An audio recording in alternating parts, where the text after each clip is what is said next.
Hello everyone, welcome to my channel. Our today's story is A Fairy's Trick. Rabia had a great interest in reading books, especially fairy tales, which she read with great excitement. One day on her way back from school, she saw an old woman who looked somewhat distressed. When Rabia asked her about her condition, the old woman told her that she had lost some special pearls, which were white in color and numbered 11. Due to her weak eyesight, she couldn't find them. Rabia decided to help her, and after a lot of effort, she found all the pearls and returned them to the old woman. The old woman was actually a fairy, and those pearls were part of her magical stick. She had lost them while fighting against evil powers. Rabia's kindness and help in returning the pearls led to a wonderful reward.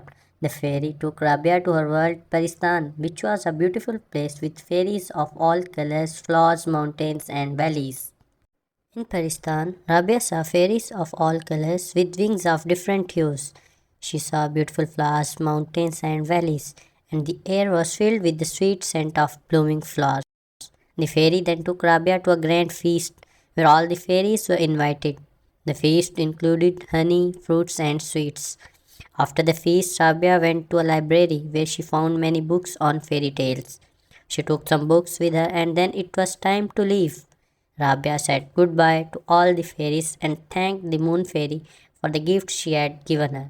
Rabia returned home happy and content with happy books in her hand. Thanks for watching my videos. Subscribe to my channel for more interesting videos.